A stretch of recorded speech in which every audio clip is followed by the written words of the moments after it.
জানাচ্ছি প্রবাসে বাংলাদেশ। আপনাদের সাথে আছি সৌমিত্র শুভ্র। কেন্দ্রীয় গোয়েন্দা সংস্থা ইডির কলকাতা অফিসে এখন আলোচিত পিকে হালদারের বিলাসবহুল গাড়ি লোকমুখে যেটি পরিচিতি পেয়েছে বাংলাদেশের টাকা চোরের গাড়ি নামে।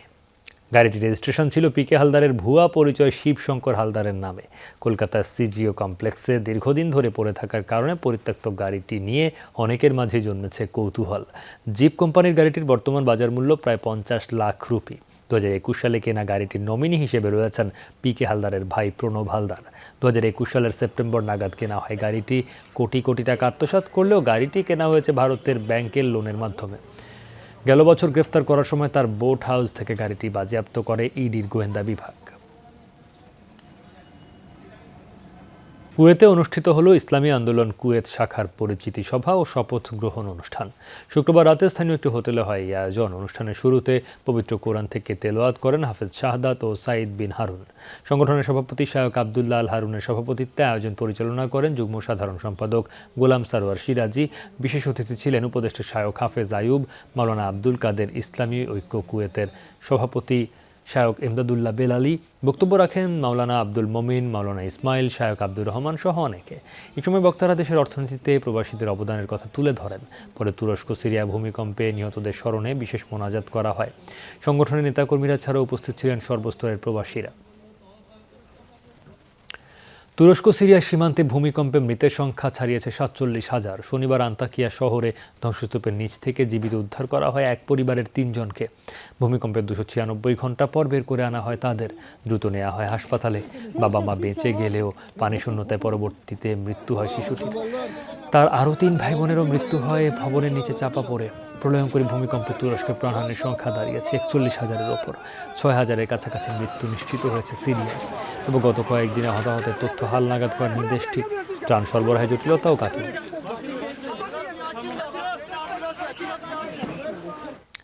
জীবিত উদ্ধারের আশা প্রায় শেষ। এখন অন্তত মরদেহ কবর দেওয়ার অপেক্ষা স্বজনদের। ধর্মীয় রীতিতে প্রিয়জনের শেষকৃত্য সম্পন্ন করতে চান তারা। আর তাই শরীরের একটি টুকরো হলেও খুঁজে পাওয়ার জন্য প্রহর গুনছেন হাজার হাজার স্বজন। সে অপেক্ষার অবসান ঘটাতে দিনরাত কাজ করছেন বুলডোজার অপারেটররা। ধ্বংসস্তূপ সরিয়ে মরদেহ খুঁজে বেড়াচ্ছেন আকিন বোচকুর্তো নামের এই বুলডোজার অপারেটর। তুরস্ক সিরিয়ার প্রলয়ঙ্করী ভূমিকম্পে বিধ্বস্ত এলাকাগুলোতে তার মতো অনেক বুলডোজার অপারেটরই এখন ব্যস্ত সময় পার করছেন। এখনও 2-1 অলৌকিকভাবে বেঁচে ফিরলেও টনকে টন কংক্রিটের স্তূপ থেকে জীবিত উদ্ধারের আশা আর নেই বললেই চলে। হালকা যন্ত্রপাতির বদলে তাই উদ্ধার কাজে এখন বুলডোজারের মতো ভারী যন্ত্র। স্বজনরাও অপেক্ষায় প্রিয়জনের মরদেহের। পরিস্থিতি এমন হয়ে দাঁড়িয়েছে, ধ্বংসস্তূপের ভেতর একটি মরদেহের অস্তিত্ব উদ্ধার কর্মীদের স্বস্তি এনে দেয়। তাদের এই খুঁজে পাওয়া অবসান ঘটায় কোনো একটি পরিবারের দীর্ঘ অপেক্ষার। টনকে টন ধ্বংসস্তূপের মধ্যে আমরা যখন কারো মরদেহ খুঁজি তখন আল্লাহর কাছে প্রার্থনা করি যেন তা খুঁজে পাই। কেউ কি কখনো মরদেহের জন্য প্রার্থনা করে? আমরা করি। আমরা শুধু পরিবারগুলোর কাছে স্বজনদের মরদেহ পৌঁছে দিতে চাই। জীবনের সবচেয়ে কষ্টের এই মুহূর্তের মাঝেও আমরা তাদের কষ্টটা কিছুটা লাঘব করার চেষ্টা করি। মানুষের আর্তনাদ হাজারি উপেক্ষা করেই কাজ করতে হচ্ছে তাদের। মুখোমুখি হতে হচ্ছে অনেক হৃদয় বিদারক অভিজ্ঞতার। কেউ কেউ এসে আদরের সন্তান কিংবা বাবা মায়ের শরীরের অন্তত একটি টুকরো হলেও চান তাদের কাছে। আমাদের ধর্মে মৃত মানুষকে কবর দেওয়ার গুরুত্ব অনেক। কেউ কেউ বলে আমাকে অন্তত তার শরীরের এক টুকরো এনে দেন যাতে আমি তাকে কবর দিতে পারি। যখন পরিবারগুলোর কাছে স্বজনদের মরদেহ হস্তান্তর করি তখন দ্বিধায় পড়ে যায় তাদের কান্না দেখে কষ্ট পাবো নাকি আমাদের জন্য তারা যে দোয়া করে তা দেখে খুশি হব। কবরস্থানগুলোতেও অগ্রিম খুলে রাখা হচ্ছে বিপুল সংখ্যক কবর। তৈরি রাখা হয়েছে কফিন ও কাফনের কাপড়। তবে কর্তৃপক্ষ বলছে এখনো নিখোঁজ বিপুল মানুষ, যাদের মরদেহ খুঁজে পেতে লেগে যেতে পারে কয়েক মাস। মোস্তফা মাহমুদ, যমুনা নিউজ। সিরিয়ায় ধ্বংসস্তূপের নিচে জন্মগ্রহণ করা সারা জাগানো শিশুটিকে দত্তক নিল ফুফু ফুফা। হাসপাতালে চিকিৎসাধীন কন্যা শিশুর নাম তারা রেখেছেন আফরা। সামাজিক যোগাযোগ মাধ্যমে খুব ভাইরাল হয়েছিল জান্দারিস শহরের ধ্বংসাবশেষ থেকে ধুলো মাখা নবজাতক উদ্ধারের ভিডিওটি। স্থানীয় হাসপাতালেই তাকে রাখা হয় চিকিৎসকদের পর্যবেক্ষণে, কারণ ভয়াবহ ভূমিকম্পে প্রাণ হারায় শিশুটির বাবা মা এবং অন্যান্য ভাই বোনেরা। অনেকেই শিশুটিকে দত্তক নেওয়ার আগ্রহ প্রকাশ করেন, কিন্তু ফুফু হালা এবং তার স্বামী খলিলকেই দেয়া হয় দায়িত্ব। তারা জানান শিশুটির মাধ্যমে তারা পরিবারের স্মৃতি সংরক্ষণ করতে চান। অবশ্য বহু কাঠখড় পোড়াতে হয়েছে তাদের, দিতে হয়েছে ডিএনএর নমুনা, পূরণ করতে হয়েছে আইনি শর্ত সম্বলিত কাগজপত্র।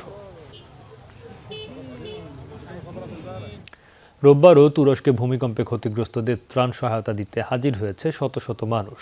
তবে সোমবারের পর থেকে সরাসরি ত্রাণ দেওয়ার সুযোগ থাকছে না। মঙ্গলবার থেকে সাহায্য করতে চাইলে দূতাবাসের পক্ষ থেকে খোলা ব্যাংক অ্যাকাউন্টে টাকা পাঠাতে হবে।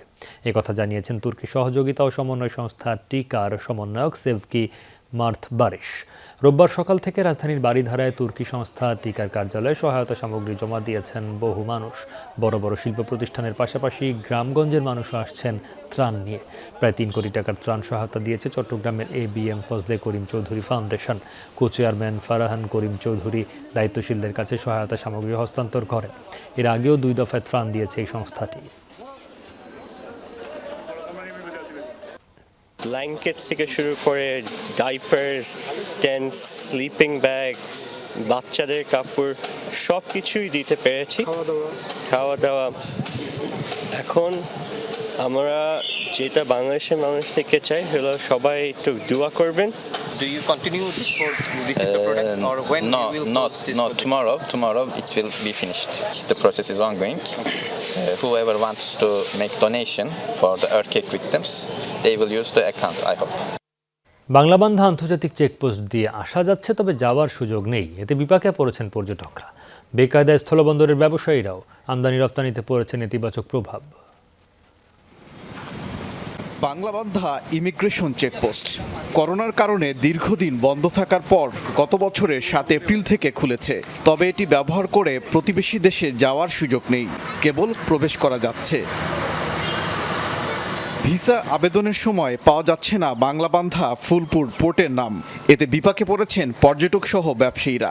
বাধ্য হয়ে ব্যবহার করছেন লালমনিরহাটের বুড়িমারি কিংবা যশোরের বেনাপোল। এতে ঘুরতে হচ্ছে অনেক পথ, খরচও বেড়ে গেছে। স্থবিরতা নেমে এসেছে চেকপোস্টটিতে।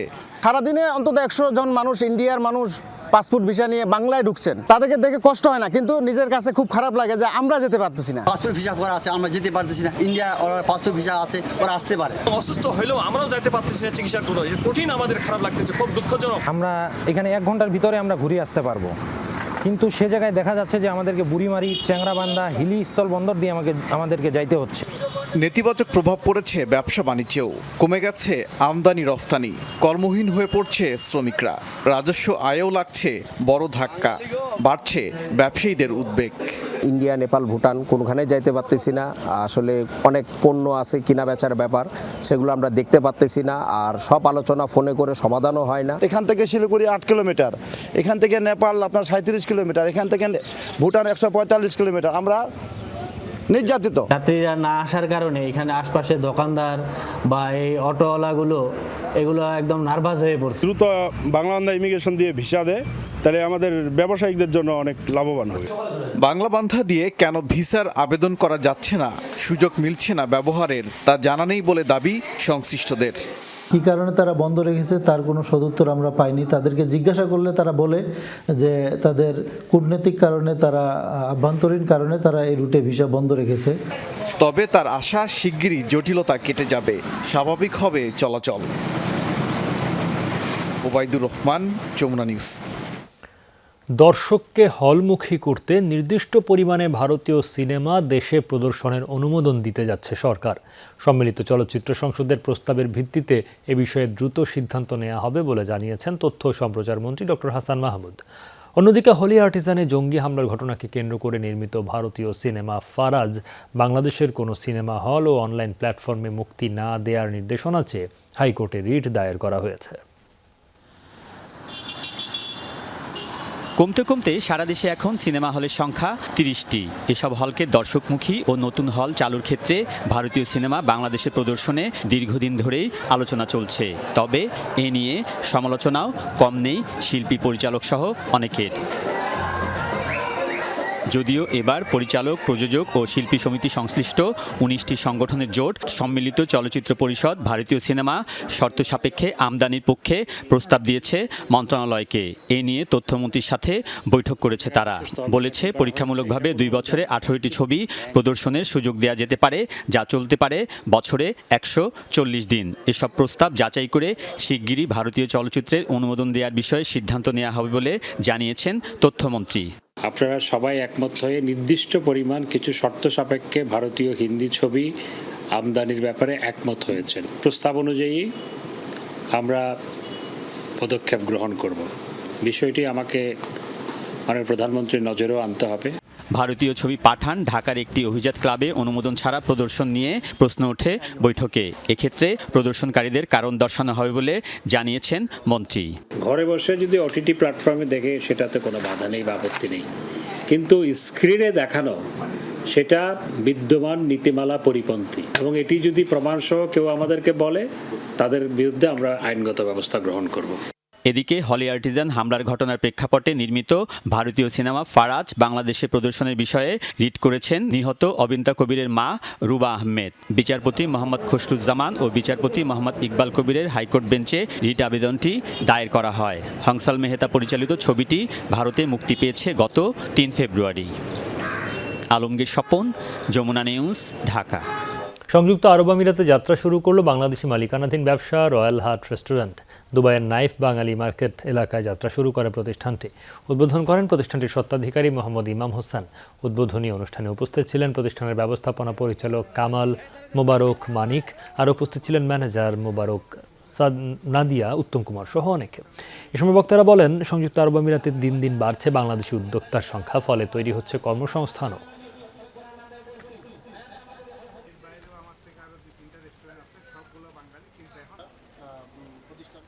উৎসবের রঙে মাতোয়ারা লাতিন দেশগুলো। সবচেয়ে নজরকাড়া রিও কার্নিভালেই যোগ দিয়েছেন 4,60,00,000 মানুষ। সরকারের প্রত্যাশা, করোনা মহামারীর ধকল কাটিয়ে আলোর মুখ দেখবে অর্থনীতি। প্রতিবেশী দেশগুলোতেও চলছে উৎসবের মৌসুম। কলম্বিয়ায় পালিত হচ্ছে 120 বছরের পুরনো ব্যাটল অব ফ্লাওয়ার্স কার্নিভাল। অন্যদিকে ধর্মীয় রীতিনীতি মেনে পালিত হচ্ছে বলিভিয়ার অরুরো ফেস্টিভ্যাল। রিও কার্নিভাল নামটা শুনলেই চোখের সামনে ভেসে ওঠে উজ্জ্বল আলো, রঙিন পোশাক, ঐতিহ্যবাহী সাজে মোড়ানো গাড়ি আর বাজনার তালে তালে সাম্বা নাচ। করোনা মহামারীর পর পুরনো রূপে ফিরেছে বিশ্বের সবচেয়ে আলোচিত এই উৎসব। এবারই যোগ দিয়েছেন 5 কোটির মতো মানুষ। সরকার প্রত্যাশা, ধকল কাটিয়ে আলোর মুখ দেখবে অর্থনীতি। কার্নিভালের মাধ্যমে আসলে নিজস্ব সংস্কৃতি পুনরুদ্ধারের চেষ্টা করে ব্রাজিলীয়রা। এটা একান্তই আমাদের ঐতিহ্যের ধারক বাহক। সবাইকে রঙিন জমকালো উৎসবে স্বাগত। এটা সংস্কৃতির সাথে আষ্টেপৃষ্ঠে জড়িত। শুধু তাই নয়, বহু মানুষের আয় রোজগার এর সাথে জড়িত। বিদেশিরা যখনই ব্রাজিলের নাম শোনেন, তাদের চোখে ভাসে সাম্বা নাচ আর সপ্তাহব্যাপী উৎসব। ফেব্রুয়ারির 22 তারিখ পর্যন্ত চলবে ব্রাজিলের ঐতিহ্যবাহী কার্নিভাল। সাম্বা নাচের প্রতিযোগিতা, বিজয়ী ঘোষণা ছাড়াও ব্লোকোস নামে পরিচিত 600 স্ট্রিট আর বিচ পার্টির অনুমোদন দিয়েছে প্রশাসন। কলম্বিয়ার সমুদ্র উপকূলীয় শহর ব্যারেনকুইল্লায় উদযাপিত হচ্ছে 120 বছরের প্রাচীন উৎসব ব্যাটল অফ ফ্লাওয়ার্স।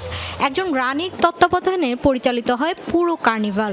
2003 সালে এই আয়োজনকে masterpieces of the oral and intangible heritage of humanity ক্যাটাগরিতে স্থান দেয় ইউনেস্কো। লাতিন দেশ বলিভিয়ায় পালিত হচ্ছে অরুরো ফেস্টিভ্যাল। বিশ্বাস, 1606 সালে প্রতিষ্ঠা পাবার পর থেকে দেবী ভার্জিন অফ সোকাভান রক্ষা করছেন এই শহরকে। তাই নাচ গানের বদলে আরাধনা, ধর্মীয় রীতিনীতির উপরই গুরুত্বারোপ করা হয়, যাতে অংশ নেয় দেশটির 130টি ক্ষুদ্র নৃগোষ্ঠী। মৌলি ইসলাম, যমুনা নিউজ। এই ছিল প্রবাসে বাংলাদেশের সাথে থাকার জন্য ধন্যবাদ।